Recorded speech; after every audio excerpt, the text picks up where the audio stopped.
PM Narendra Modi आज video conference के जरिए केंद्र राज्य विज्ञान सम्मेलन का उद्घाटन करेंगे।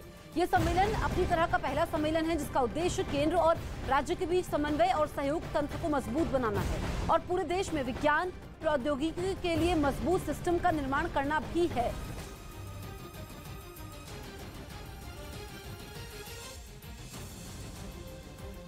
तो पीएम नरेंद्र मोदी उद्घाटन करने वाले हैं। आपको बता दें कि आज से वीडियो कॉन्फ्रेंसिंग के जरिए विज्ञान सम्मेलन का उद्घाटन पीएम मोदी करेंगे, जिसमें केंद्र और राज्यों के बीच में कैसे समन्वय बिठाया जाए इस पर भी चर्चा होगी। सम्मेलन अपनी तरह का पहला सम्मेलन है जिसका उद्देश्य केंद्र और राज्य के बीच समन्वय और सहयोग तंत्र को मजबूत करना है।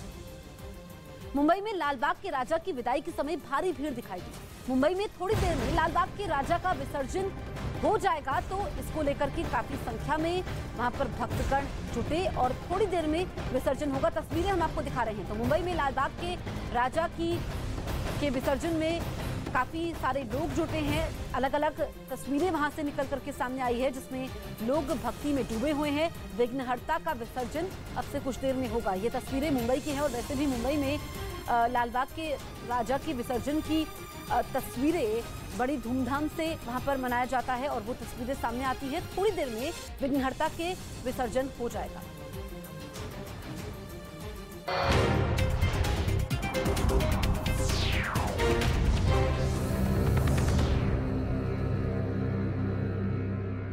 आज तक और इंडिया टीवी को पछाड़ न्यूज़ 18 इंडिया बना भारत का नंबर 1 न्यूज चैनल। देखते रहिए न्यूज़ 18 इंडिया। किया गया कि अमेरिका समेत नेटो के कई देशों के पास हथियार खत्म होते जा रहे हैं, क्योंकि पिछले 6 महीनों से चल रही इस जंग में नेटो देश यूक्रेन को घातक हथियारों की सप्लाई कर रहे हैं। लेकिन अब दावा किया जा रहा है कि सैन्य भंडार खाली होने की वजह से नेटो में शामिल कई देश यूक्रेन को हथियार सप्लाई करने से इनकार कर चुके हैं।